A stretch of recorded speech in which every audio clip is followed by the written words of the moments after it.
So పాపని ఇంటికి discharge చేసుకొచ్చిన దగ్గర నుంచి మేము ఆ పాప తినడానికి ఎంత పెయిన్ ఉంటుందో మాకు తెలుసు. అడినాయిడ్ అంటే ఇటు సైడ్ ఉంటుందండి, టాన్సిల్స్ అంటే ఇక్కడ మనకి తెలుసు కదా, ఇక్కడంతా గలియలు అంటాం.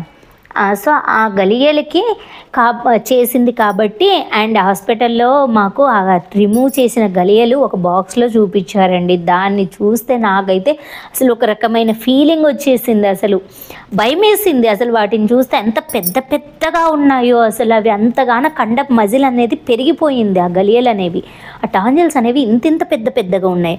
అంత పెద్దగా ఉండి ఆ పాప నిజంగా ఆ నోటితో అసలు నిజంగా మేమనుకున్నాము సర్జరీ మేబీ ఇంకా సమ్మర్లో అనుకోయింటేకినా, నేను ఫస్ట్లో చెప్పినట్టు సర్జరీ సమ్మర్లో అనుకోయింటేకినా చాలా పెద్ద కాంప్లికేట్ అయ్యేదేమో అనిపించింది.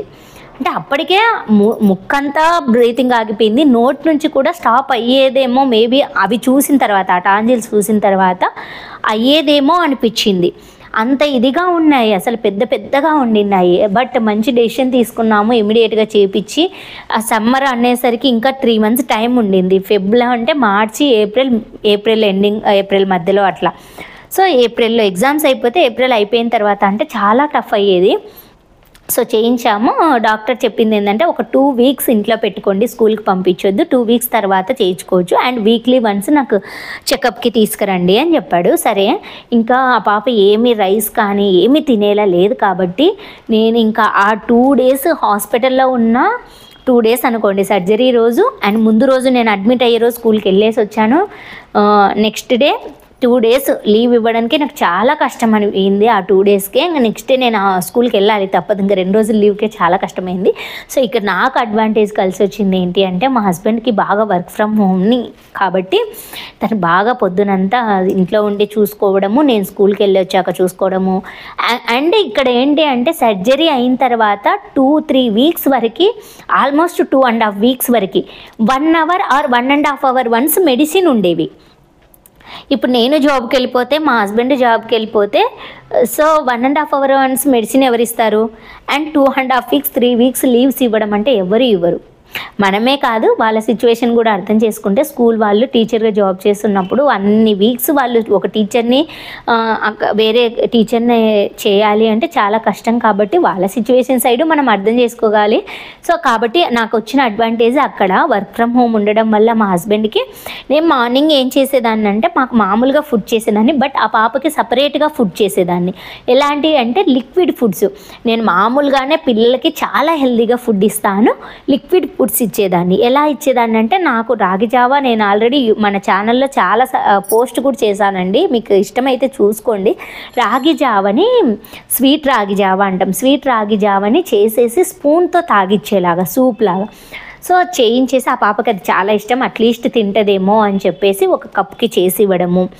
అండ్ కొంచెం పెరగన్న అన్నము వండిన దాన్ని మెత్తగా సాఫ్ట్గా, అంటే ఇంకా ఎంత అంటే మెతుకు ఇంత కూడా ఉండకుండా చాలా సాఫ్ట్గా 6th 7th month బేబీకి తినిపించేలాగా అంత సాఫ్ట్గా కలిపేసి పెరుగు పెట్టేసి దాన్ని, అప్పుడు మా హస్బెండ్ ఇంకొంచెం దాంట్లో వాటర్ వేసేసి తినిపించడము.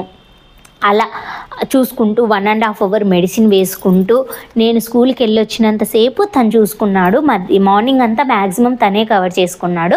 నైట్ కూడా మెడిసిన్ మనం అలానే ఇస్తూ ఉండాలి, అంటే ముక్కుల్లో డ్రాప్స్ వేయడము. మార్నింగ్ అంతా 1.5 hour వన్స్ ఇసుకుంటూ వచ్చామంటే నైట్ అంతా ఉండదు, నైట్ ఒక 3-4 hours వన్స్. అయినా ఆ పాపకు ఆ పెయిన్ వల్ల నిద్ర రాదు కదా, అప్పుడు ఏదో అనెస్థీసియా మత్తు మెడిసిన్స్ వల్ల అలా ఉండింది. సో నిద్రపోదు కదా, నైట్ అంతా పొర్లుతూ ఉండేది. సో నైట్ అంతా నేను చూసుకోవడము, మార్నింగ్ నేను స్కూల్కి వెళ్ళడం, మార్నింగ్ అంతా మా హస్బెండ్ మీటింగ్స్ చూసుకుంటూ అలా చూసుకోవడం. ఆల్మోస్ట్ 2 weeks చాలా అంటే చాలా హారబుల్గా నడిచింది అసలు. ఇంకా అలా మేనేజ్ చేసుకుంటూ, ఆ పాపకు ఫుడ్ చేసుకుంటూ, సపరేట్గా ఫుడ్ చేసుకుంటూ, కంట్రోల్ చేసుకుంటూ ఆ పాపకి అలా. అసలు ఇంకా నాది ఏంటి అంటే, ఆ బాబాకి సర్జరీ అయినా నెక్స్ట్ డే స్కూల్కి వెళ్ళిపోయాను కదా, ఆ నెక్స్ట్ డే కాక ఆ నెక్స్ట్ డే అంటే సండే రోజు నాకు స్కూల్లో యాన్యువల్ డే సెలబ్రేషన్స్ ఉండింది. ఆ రోజు నేను రెడీ అయ్యి వెళ్ళిపోతున్నాను. అప్పటికి ఆ బాబాకి 1 day 2 daysే కదా సర్జరీ అయ్యి. నేను వెళ్తుంటే నన్ను వదలలేక ఎంత ఏడుస్తుందంటే అంత ఏడుస్తుంది. స్కూల్కి వెళ్తుంటేనే ఏడ్చేది, ఇలా వెళ్తుంటే ఏడుస్తుంది. వద్దు నువ్వు ఉండు నాతో పాటు, నాకు నానొద్దు నువ్వు ఉండు. బట్ ఇంకా నాకు ఆల్రెడీ ముందే ఇంటిమేట్ చేశారు, సర్జరీకి లీవ్ ఇస్తున్నాం కదా, యాన్యువల్ డేకి ప్రాబ్లం చేయొద్దు, యాన్యువల్ డేకి వచ్చి కావాలంటే నెక్స్ట్ డే లీవ్ తీసుకుందాం అని చెప్పి. సో అందుకని చెప్పేసి యాన్యువల్ డేకి వెళ్ళక తప్పలేదు. అంత ఇష్యూ చేసింది మా బాబా యాన్యువల్ డేకి వెళ్ళే టైంలో. అలా ప్రాబ్లమ్ని చూసుకుంటూ 2 వీక్స్ అలా మేనేజ్ చేసుకుంటూ వీక్లీ వన్స్ చెకప్కి వెళ్తూ చేసాము. సో ఫస్ట్ వీక్ చెకప్కి వెళ్ళినప్పుడు ఏంటి ట్రీట్మెంట్ ఏం చేశారు అనేది చెప్తాను.